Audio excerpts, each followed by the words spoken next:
Good morning, everyone. Before I kick off, I'd like to just say how honoured and absolutely humbled I am to be here today. To be honest, I never thought I'd be standing up at the Rural Press Club breakfast providing people with my thoughts and insights.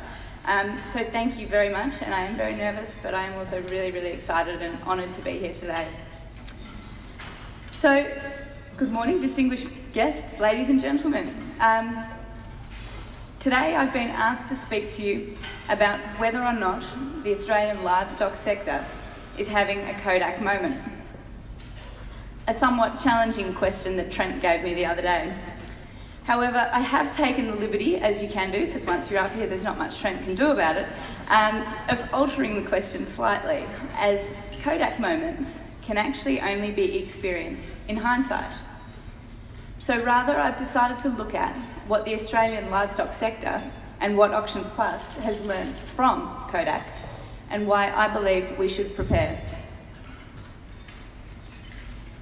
So today I'm going to take you through a number of areas. I'm going to have a look at, and I did print out my slides because I thought I might be able to see them, but we're going to have a look at some market disruptors. We're going to have a look at some of the values of these market disruptors and what makes them good disruptors. We're going to have a look at why evolution is critical, and at the end of my presentation you are going to agree with me that it is absolutely critical for the Australian livestock sector to evolve. We're going to have a look at how you need to prepare for the future of livestock sales and also how you can avoid having a Kodak moment, and I'm going to take you through how AuctionsPlus is working on that as well. So, what happened to Kodak? Kodak, in its day and age, was a provider of film. They used to sell cheap and easy to use cameras. Their value proposition was you press the button and we do the rest. They acquired all of their revenue through film, and in 1975 they actually invented and patented the digital camera. In their heyday, they had over 140,000 staff and had about 90% market share and were amongst the top 4 brands in the US, right up alongside McDonald's, Coca-Cola and Disney. However, in 2012, they went bankrupt. There were few corporate blunders as staggering as Kodak's. Their missed opportunity in digital photography, a technology that they actually invented and patented, was quite extraordinary. So let's have a look at what went wrong. It was all about how Kodak responded. Kodak forgot their core value, easy to use cameras, something that digital technology was providing for their customers. They lacked the courage to disrupt their natural environment. Relying on film as revenue, they decided that they wanted to hide the digital technology that they'd invented, and management were heard to say, "It's cute, but we don't need anyone to see it because it's not going to sell film." They were not collaborative. They didn't go out to their customers and find out what they were looking for. And they were not customer-centric in that sense as well. They were rigid and change-resistant, and they lacked accountability and trust. Their internal staff and their development teams were telling them they needed to change. So in essence, Kodak stuck their head in the sand. They had more than a 10-year lead time to change and chose not to do it. And as I said, in 2012, went bankrupt. So from Kodak's perspective, I believe it's all about how you choose to respond to disruptors in your market.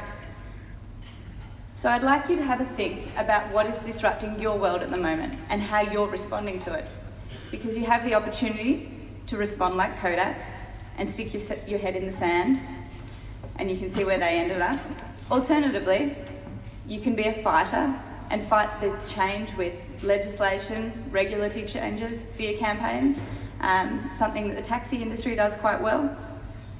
Alternatively, you can take the curious option, and this is the option that I think the Australian livestock sector needs to take.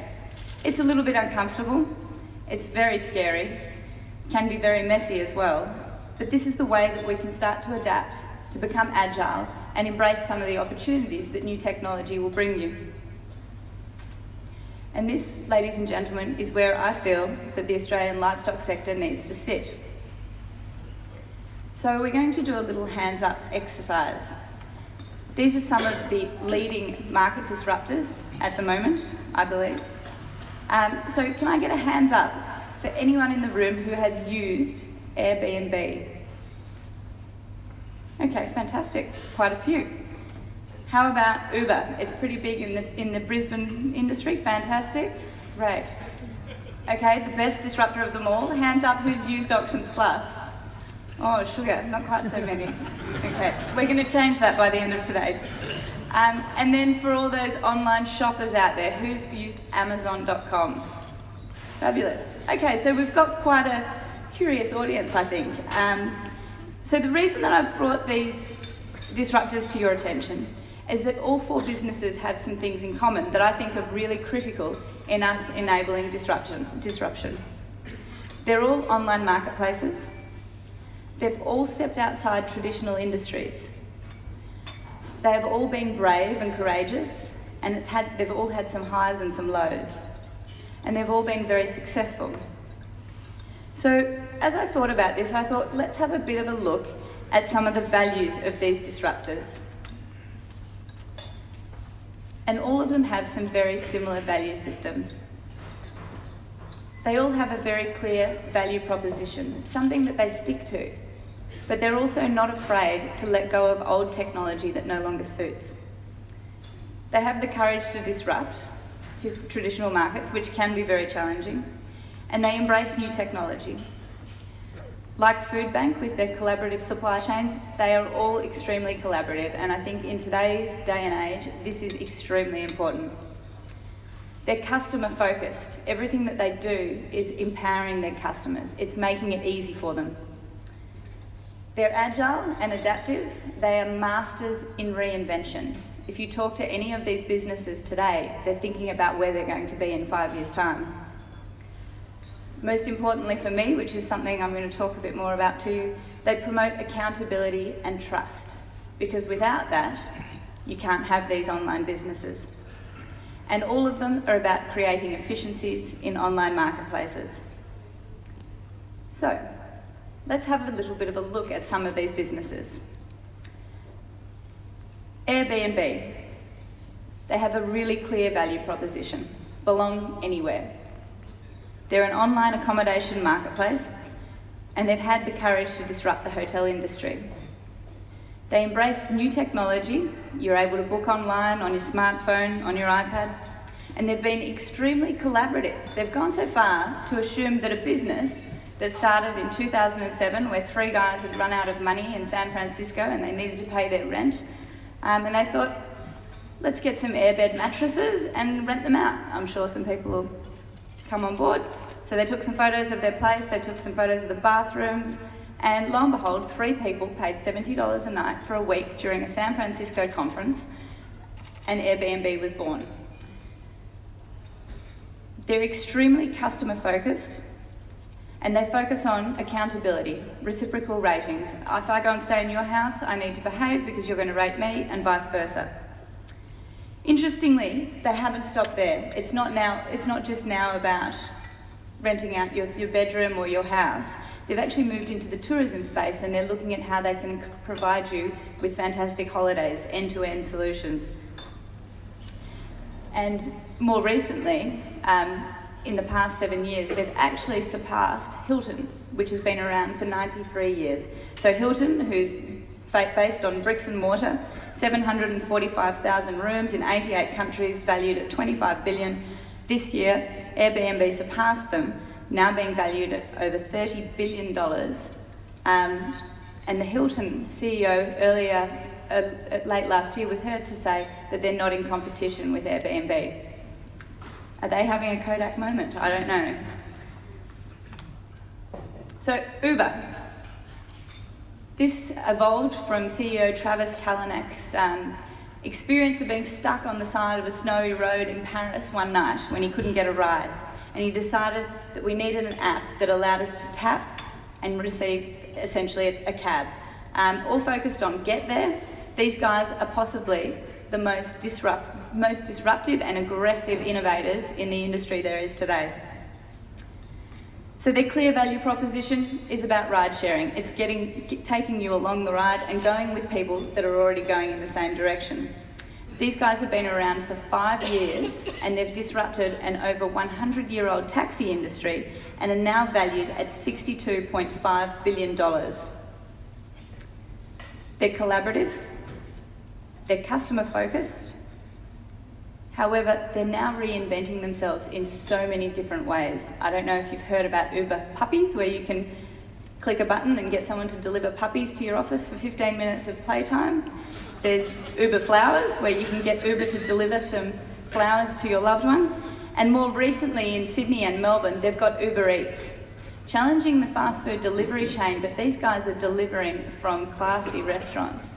So I can get my sake, my rock pool, my Tetsuya's food delivered via the Uber car. So they're tapping into the supply chains and the logistics. It'll be really interesting to see where they evolve. And they have moved very fast, as you can see up on the slide there. The taxi industry has been around for 100 years, and in the space of 5 years, more than 48% of rides in the US are now via the Uber system. Amazon, a sleeping giant. These guys have been in the game for a long time and were established in 1995 with the ambition to become Earth's largest bookstore. And now they're absolutely everything. Their value proposition is everything is accessible, and they disrupted traditional bookstores, and now they're stepping into the food supply channels. Valued at over $300 billion, Amazon Prime is now challenging the likes of Coles and Woolies. Amazon Prime's targeting fresh fruit and vegetables delivered to your door within 48 hours. And in the US, they have over 54 million members that pay $99 a year for free delivery. These guys are really interesting, but they're evolving. They've gone from a bookstore into something that is totally different.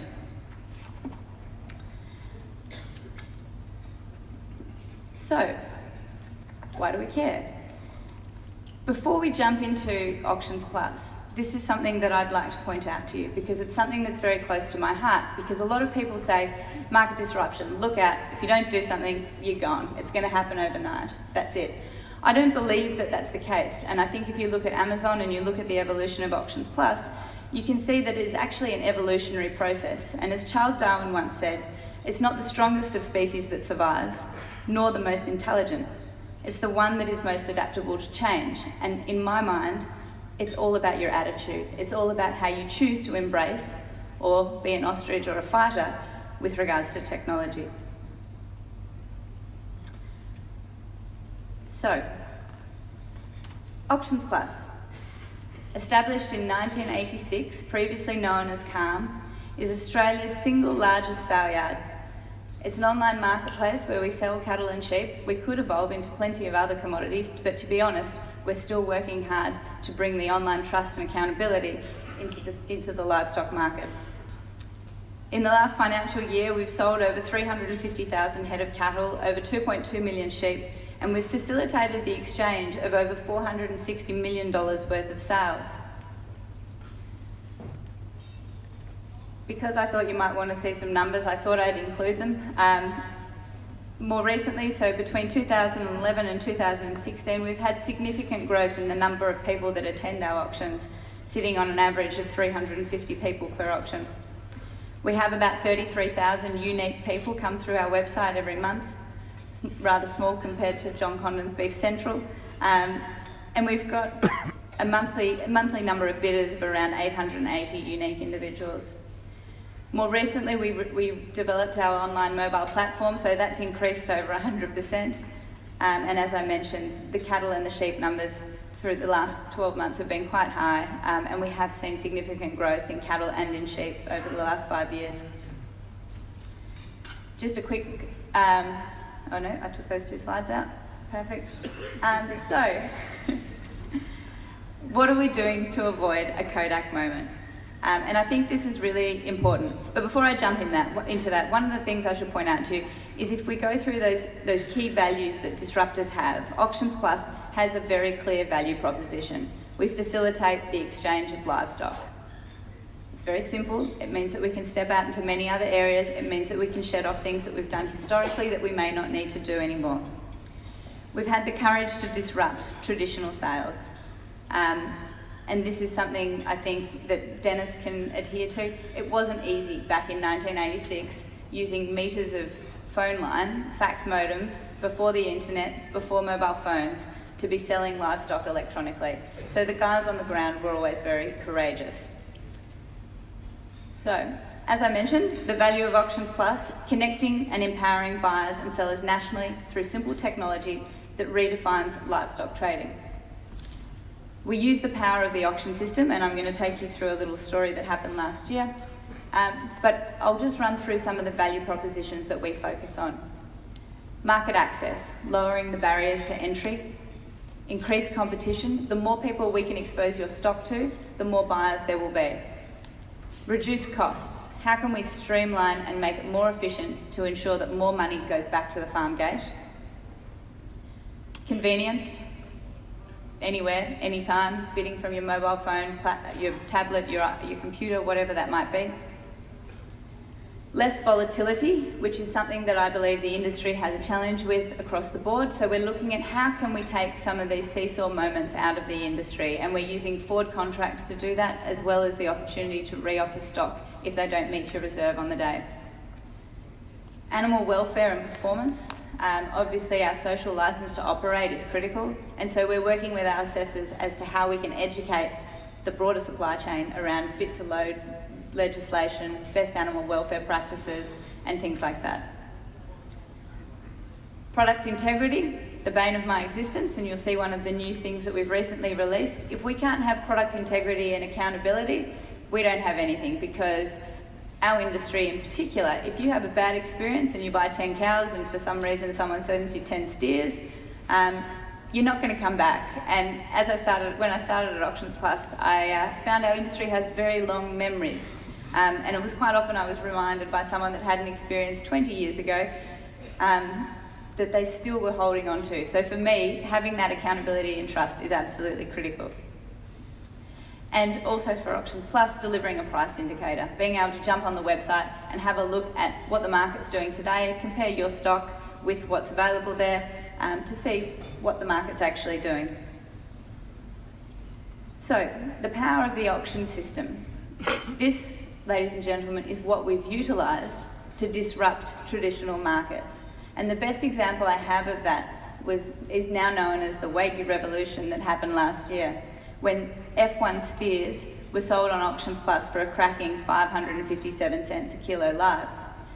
At that point in time, there was no true price indicator that was publicly available for Wagyu stock. So John Condon kindly did some investigative journalism and came up with an indicator of somewhere around 420 cents a kilo live at that point in time. In the space of 3 weeks and great media exposure, all of a sudden Wagyu steers were making 604 cents a kilo live on AuctionsPlus. The price jump was phenomenal, and by December we were hitting 620 cents a kilo live. I'd love to claim that I knew that we were going to do it and that I had intentionally planned to disrupt what was a traditional marketplace that was generally direct, because when you line up a Wagyu steer beside an Angus in the sale yard, they don't look that crash hot, and usually those niche buyers aren't in the sale yards. But what we essentially did was we put a product that was in high demand in a commercial auction environment and suddenly established true market value for those animals.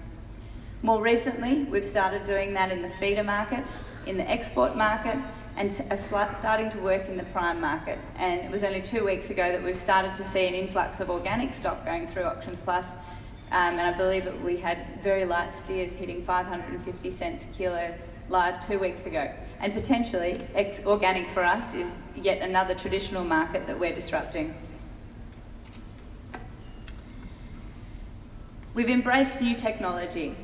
In 1986, you could calm yourself with a Tandy computer, with a beautiful green screen. This was how assessments were entered. In 1996, your average assessor, if he wanted to go out on farm, take a video, send an email, talk on his phone, take a photo, listen to some music, and scan some stock, this is all the gear that he needed to take with him. And in 2016, obviously we're using smartphones and mobile technology with the power and capacity something far beyond anything you or I can imagine. Focusing on this new technology has had its challenges. We are designing our systems to give you the ability to bid anywhere, anytime. However, reliability and efficiency, as you all know, is a real challenge for Australian regional producers. We still have internet challenges, so I try not to tell farmers to get technical and get on board, because a lot of the time they don't have mobile connectivity, and their internet's really poor. So unfortunately for us, we still design our systems to convert with small data packages so that it does help access for regional and remote users. We're working with sale yards and stud sales now to make sure that they can also increase their competition by bringing physical buyers by bringing online buyers to their physical sales. And it's still challenging because we're looking at ways that we can do this efficiently and not just add costs to an already expensive environment.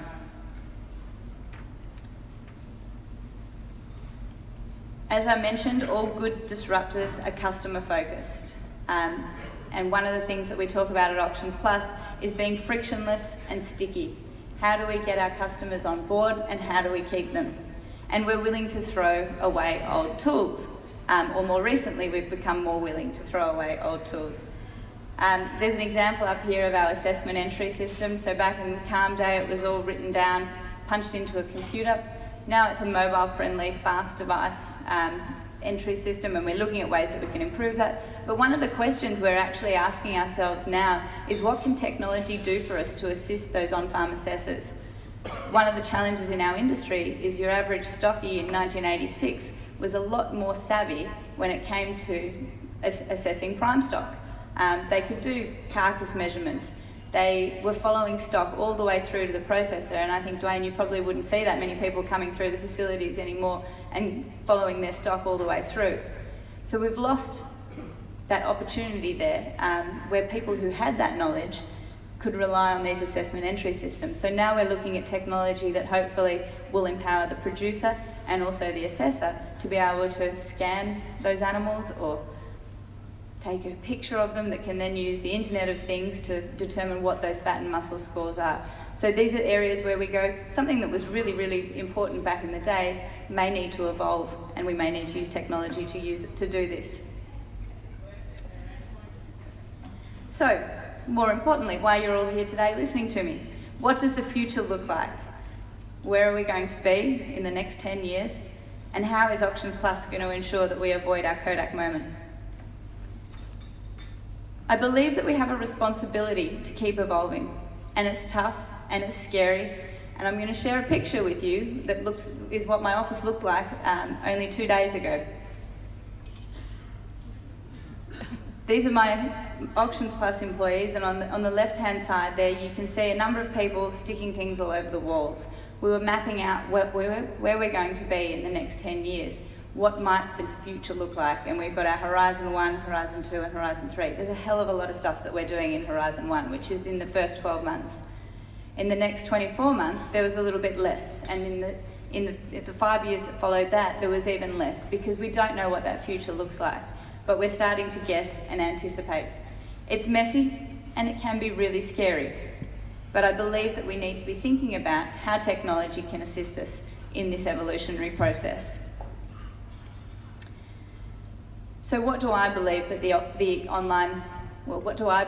Australian livestock sector will look like from a sales perspective in the next 10 years? I believe it will be online. I believe it will be different to what it is now. I believe that the auction system will remain because I think it is critical in establishing the market floor. I believe technology will play a significant role. I believe it will be collaborative, and those that aren't collaborative will miss out. I believe that there will be a continual need for adaptation and evolution, and I believe that accountability and trust will be critical. And I believe that it will be bloody scary, but it will be fun if we let it be. One of the areas that we're focusing on at AuctionsPlus is choice, because I think we need choice, and whether that's online, physical or direct, or in our case at the moment, we're focusing on spot versus forward, so selling your stock today as opposed to selling a forward contract and getting auction competition on it 3, 4, 5 months out. This is something that we believe will assist to take the volatility out of the market and also allow producers and processors or feedlotters to forward plan. It's much better to know what you're going to get for your stock in 6 months' time than to be guessing on sale day. And in much the same sense, from a processor and a feedlotter perspective, allowing them to shore up supply is something that I believe is really important. And that's just an example of one of the sales we had on the 19th of July, where we put up 1,200 head of feeder stock. We had 17 feedlots competing for those animals, and you can see the red line across there is the MLA feeder indicator on the day, and then the prices that we received. The low ones there were some heifers. And they were a real mishmash of stock from New South Wales and Queensland, averaging between 380 and 500 kilos at delivery. So I think there's an opportunity to start to work with the industry so everyone is planning forward and not playing on the spot market. My favourite part, online trust and accountability. As I mentioned earlier, when I arrived at AuctionsPlus, one of the biggest challenges was misdescriptions. And I had Party A and Party B, and they were both claiming the exact opposite. And I had to adjudicate and sit in the middle and determine whether or not Fred had phoned Bob or Bob had phoned Fred. And it created a real problem for us within the office, but also within our platform, because we didn't know whether people were being accountable, whether people were doing a sloppy job. Occasionally we knew they were, but it was very challenging to catch them out. So we decided to focus on how we can create better relationships and transparency to improve performance through real-time feedback. First for our assessors, and then for the rest of our online community, buyers, processors, producers, transporters, and this is where we're at the moment. If I take you back to Uber, one of the things that all of those good disruptors do is that they have a reciprocal rating system. I didn't take the picture of the taxi because I don't use taxis. However, the other picture is a picture of an Uber ride that I had in Sydney. I took the taxi picture off the internet. I'm not a big fan of taxis because I tend to find that when I get in a taxi, they're not clean, and I have had plenty of experiences when I used to live in Brisbane, and I'd go out in the valley and I'd get in the taxi in the wee hours of the morning, and lo and behold, the guy would take me the long way home and it'd cost me an arm and a leg. What Uber have done is, with their reciprocal rating, they've made both parties accountable. So when you get into the Uber, they want you to feel comfortable. They offer you water, they offer you a mint, they offer you some chocolates or whatever it happens to be. They do for me if they want 5 stars anyway. And I'm very careful when I get in. I don't scruff the interior with my shoes because I'm getting rated as well. And I care about my performance. Currently I'm sitting at 4.8 stars on Uber. So what we thought was, the Australian livestock sector, it's an industry built on relationships and trust. It's an industry built on reputation. And we're small enough that we tend to know most of the people in our sector. Why can't we take this same model and bring it to AuctionsPlus to create greater accountability? And it's not all about bashing someone with a stick, it's actually giving them an opportunity to improve. Because without feedback, how can we expect people to improve? And I think this is something that we need to acknowledge. Our industry isn't that great at communicating. And if you have to sit on as many misdescription issues as I do with AuctionsPlus, when we are upset about something, we tend to get quite emotional, which means that we say things that we don't mean, or we just throw our arms up in the air and storm off. So we thought that by building a reciprocal rating system on AuctionsPlus, we'd start to build some of that accountability and trust, but we'd also assist in the communication process. So that was launched Friday a week ago, and we've started to see the ratings come in. It has been an interesting experience. I'd love to say that everyone's been getting 7 out of 7 stars. They haven't been. There's been 1s and 2s, but it's been an opportunity to start to see how people can improve. And this was our first assessment feedback that came in. I have changed the names, and you can see that it took 6 minutes to fill it out. And the buyer was actually thinking about how the assessor could improve.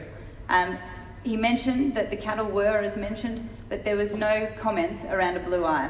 which obviously was annoying to him, and that there were 2 tail tags missing from the preg testing.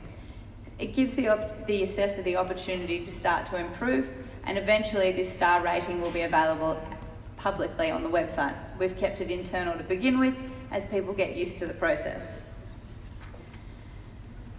So what's next for AuctionsPlus? After our reciprocal ratings, we're moving on to data feeds so that we can share our information with everyone. We think that it's important for people to get access to the data on our system, and we don't think that the data actually gives us a competitive advantage. How you use that data may give you a competitive advantage. We're looking at on-farm scanning tools, as I mentioned, and I'm a big fan of virtual reality and Google Glass. I do like Pokemon Go, for those that are aware of Pokemon Go. For those that aren't, feel free to come and show me, and I can show you how to catch a Pokemon in here, because there are a few in here. We're focusing on virtual reality and how we can use immersive technology to actually bring the animals to your living room, or potentially even to the Russian buyer's living room. It was only a couple of years ago that that they had, I've lost his name, the guy in the wheelchair who's really, Stephen Hawking's, hologrammed into the Sydney Opera House, and you could actually walk around him and it was almost like he was physically there, and as he moved, the hologram moved as well. We're looking at wearable technology, and then there's some amazing stuff coming out of MLA where they're looking into medical tattoos, where that would really help our misdescription process, because the medical tattoo will actually change colour when the U is in lamb. Forget scanning them, it will be a blue tattoo that's on their ear that says she is in lamb. There's all these technologies that are actually available to use today. We're looking at drones. Amazon claimed that in the next 10 years they're going to be able to deliver sheep via drone. They're doing it individually, which I thought was a bit weird. But you can get beer delivered in the US via a drone, and you can get a pizza in the UK via a drone. Who knows what might be next? We're looking at satellite technology. We heard at the Digital Disruption Conference that the Japanese believe that they can use a satellite to scan a cow and tell you how heavy she is. And we're looking at the logistics. How can we make the supply chain more efficient?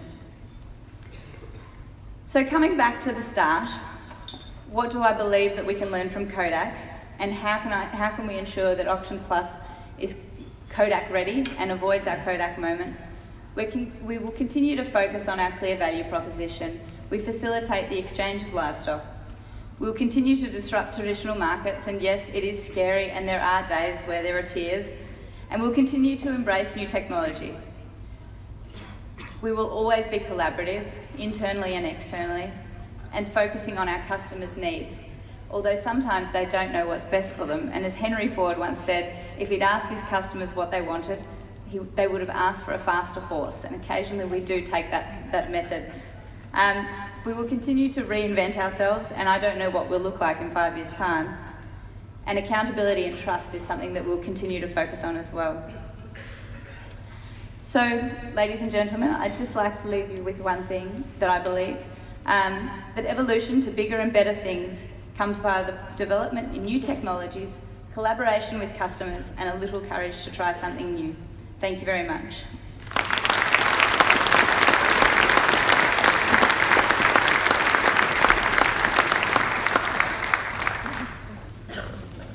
Thank you, Anna. That was fantastic. Maybe we should have had a reciprocal rating here in the audience. I certainly think maybe not 4.8, but maybe 5 out of 5 for Anna today. Well done. Well, look, we've still got a few minutes, and I'd like to use the next few minutes for your opportunity to ask Anna some further questions you might have about AuctionsPlus and the future, or maybe what else AuctionsPlus might be looking at in the future in terms of what other commodities and things you might be selling. Now, we've got 3 microphones in the room, and I'm just trying to find them. Yep, here we go. I've got Mark Neville, Chris Walker, and where's the third microphone? Down here. Rob McConkey. So if you can just move to either end of the room, and we'll then, and again, if you've got a question for Anna, please introduce yourself, your name, your organisation, or where you're from, and fire away with your question. And I think, Chris, you've got one to start with, have you? Fire away. I've just got one word for you, Pikachu. No, I'm actually really excited. All of the words that you have used choice, opportunity to improve, better relationships, transparency of pricing, actual pricing, reciprocal rating systems, both partners accountable, industry based on trust, facilitating the exchange of commodities. I could just see that happening in the fruit and vegetable industry. So I want that technology now, because that's exactly what our industry is looking for, particularly transparency of pricing. That's a very big issue at the moment in our industry. So all power to you, and I can't wait for it to happen in our own industry. Thank you. Thank you. I think we'll take that as a comment. Thanks, No worries. Chris. Thanks, Chris. All right. Rob McConkey, you got a question? Yeah, I know that we've got a question here, but just quickly, how do we how do we marry your vision and the data drought in the bush? Thanks, Rob. From an access perspective, great question. And I always struggle when I get up here to talk to people about embracing technology when there is still significant challenges with access to data. Unfortunately, we advocate for it. Hopefully we start to see some of the new technologies around satellites and microwave dishes potentially overcoming some of those issues, but it's still a massive issue. We monitor all of our sales for farmers that are dropping out, and we'll pick up the phone and call them so that we can make sure that they still have access to a sale. I don't know how we bridge that gap. From an AuctionsPlus perspective, we're building our software to cater for crappy internet coverage, which is not the best, which is not an ideal solution, but for us, we know we have to do that. Yeah, I'm not too sure. I don't think I've got a good answer for that one for you. All right. We're going to go over here. And just remember, give us your name and where you're Test. from. John Condon from bcentral.com. Sorry, John, I couldn't see you. Go easy, John. Anna, just from one digital disruptor to another, perhaps, I'm just interested in your perspective on working on the premise that what it takes to get AuctionsPlus to, say, 25% of the turnover of livestock in Australia. Why is AuctionsPlus still fundamentally a store stock business and not a slaughter cattle business, is the first part. The second part is, does the current shareholding of AuctionsPlus, i.e. Elders 50%, I believe, Landmark 40, Rural Co 10, is it restricting growth potential? I mean, given that the agents own and control the system. Thanks, John. Two great questions. I'll start with the prime stock question. It's a really interesting one. In the 90s, AuctionsPlus was 90% prime stock and very few store stock because people thought you couldn't sell store animals without seeing them. More recently, we've flipped and we're about 90% store stock and 10% prime stock. Why that is, I can't actually put my finger on it, to be honest. I think that the evolution of agency and the loss of people who follow stock all the way through from a prime perspective could be one element of it. I think that processors are also a lot more aggressive at vertical integration and securing up that supply chain, so I think that would impact it as well. Yeah, I think they're probably the two reasons that I think we haven't seen it. I think that moving forward, we'll start to see more prime stock on AuctionsPlus, and it's certainly on our strategic plan to be an area that we can move into, assist processors and feedlotters with procurement strategies. What they'll look like, I don't know at the moment. We're sort of working closely with a couple of people on that. Yeah, I think that the fat scanning technology could assist in that place as well. Being able to accurately assess carcass percentages, or dressing percentages is somewhat challenging for some people. With regards to our shareholding and whether or not they're holding back AuctionsPlus, it could be said, and I don't know, that when Elders, Landmark and Rural Co purchased AuctionsPlus in 1996, they may have been trying to squash what could potentially be a competitive threat. With regards to whether or not they hold back our evolution and where we're going, absolutely not. I have the most amazing board. They're all the big hitters, the managing directors and the CEOs, and they're extremely supportive and very challenging of where we want to go and how we want to get there. From a day-to-day operations perspective, they're not involved. And for us, it's all about that accredited assessor, of which 10% actually aren't agents.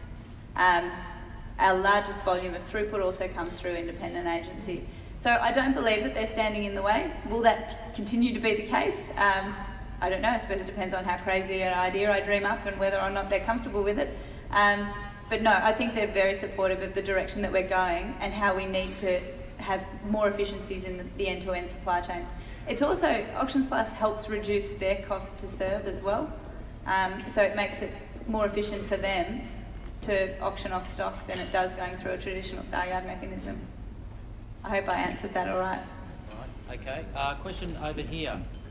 Gordon, if you... Gordon Colliana. I'm a rural communicator and a freelance writer. I'm also a bit of a rural press club tragic. You are. Been around for too long. I was very intrigued to see that you were running your address, streaming it on the AuctionsPlus website. And I think that you started something there. The next time that we run a charity auction, I think we'll have to run it online. Perhaps we could auction off a date with the CEO, maybe. I'm sure that could be arranged, Gordon. Not a problem. I'm sure we could set up a charity auction for you. Well, there you go. We're also national. My question: the physical collaboration with sale yards, and also I've seen recently, a few stud bull sales are now starting to come on property and bringing along. Do you see that as becoming a big push for you to link the two systems together? Thanks for your question, Gordon. Good question. I'm trying to decide whether it's a big push or not. It's a space that we're working in.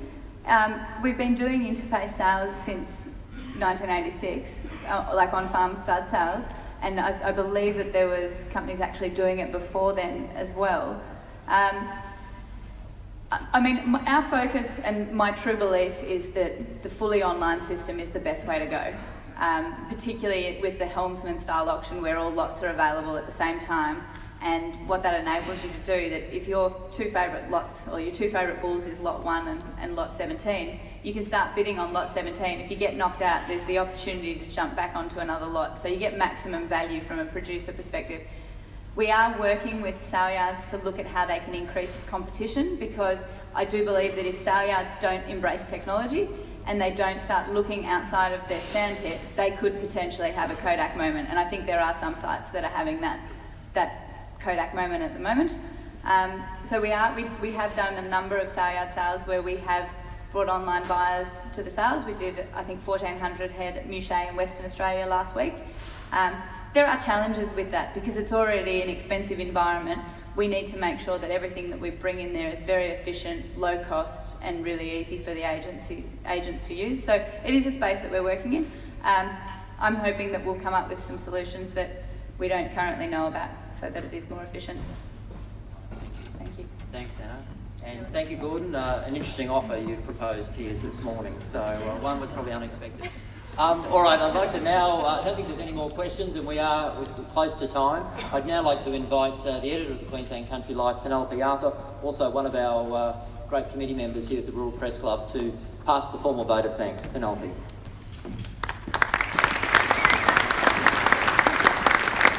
Thank you, Brendan, and thank you to Anna. As the daughter of one of Queensland's first calm assessors, very in the early days, I think I was 7 when the big computer, the big Tandy computer arrived at home, and we all grew up in a very calm household at our place. So I just found today fascinating. I think if I take my editor's hat off for a moment and put my producer hat on, you were talking about that product integrity and rating the assessors on their performance. Wouldn't it be great if the buyers could rate the vendors on the quality of the stock they sell, and we can see, as producers, we could hold our hats up and say we're 5 stars this week. I think that would be great. So much there, Anna, and I just think it's wonderful to see that AuctionsPlus is not having a Kodak moment, and I will be watching very closely to see what happens in the future. You'll be taking home today, as a thank you, a bottle of wine from one of Queensland's leading wineries and one of our corporate members, Clovelly Estates. and a fabulous Rural Press Club scarf. So thank you, Anna. Thanks to everyone, and I hope you will enjoy the Ekka.